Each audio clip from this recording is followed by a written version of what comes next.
America అధ్యక్షుడిగా ఎన్నికైన Donald Trump వచ్చే ఏడాదిలో పదవి బాధ్యతలు చేపట్టనున్నారు. జనవరి 20న దేశ అధ్యక్షుడిగా ప్రమాణ స్వీకరించనున్నారు. అమెరికాలో కఠినమైన ఇమిగ్రేషన్ విధానాలు ఇప్పటికే అమల్లోకి వచ్చాయి. ట్రంప్ అధ్యక్ష బాధ్యతలు చేపట్టిన తర్వాత అమెరికాలోని సుమారు 18,000 మంది భారతీయులు బహిష్కరణకు గురయ్యే అవకాశం ఉంది. అమెరికా చరిత్రలో అతిపెద్ద బహిష్కరణ ప్రక్రియను చేపడతామని ట్రంప్ ప్రతిజ్ఞ చేసిన సంగతి తెలిసిందే. దేశ బహిష్కరణకు సంబంధించిన తుది ఉత్తర్వులతో వేలాది మంది పత్రాలు లేని భారతీయులు తిరిగి పంపే అవకాశం ఉంది. యుఎస్ ఇమిగ్రేషన్ కస్టమ్స్ ఎన్ఫోర్స్మెంట్ రూపొందించిన జాబితాలో 1.45 మిలియన్ల మంది బహిష్కరణకు గురయ్యారు. వీరిలో 18,000 మంది అన్డాక్యుమెంటెడ్ సరైన పత్రాలు లేని భారతీయులు కూడా ఉన్నారు.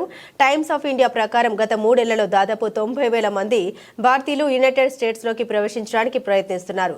చట్టవిరుద్ధంగా వీరిలో ఎక్కువ మంది పంజాబ్, గుజరాత్, ఆంధ్రప్రదేశ్ వంటి రాష్ట్రాల నుండి వచ్చారు.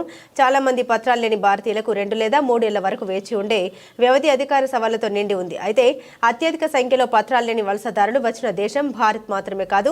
యునైటెడ్ స్టేట్స్ సరిహద్దులో ఉన్న హోండురాస్, గ్వాటెమాలా వంటి దేశాలు వరుసగా 2,61,000, 2,53,000 మంది నమోదు కాని వ్యక్తులతో జాబితాలో అగ్రస్థానంలో ఉన్నాయి. ఆసియాలో 37,908 మంది పత్రాలు లేని వ్యక్తులతో చైనా ముందు వరుసలో ఉంది. 17,940 మంది వ్యక్తులతో భారత్ 13వ స్థానంలో ఉంది.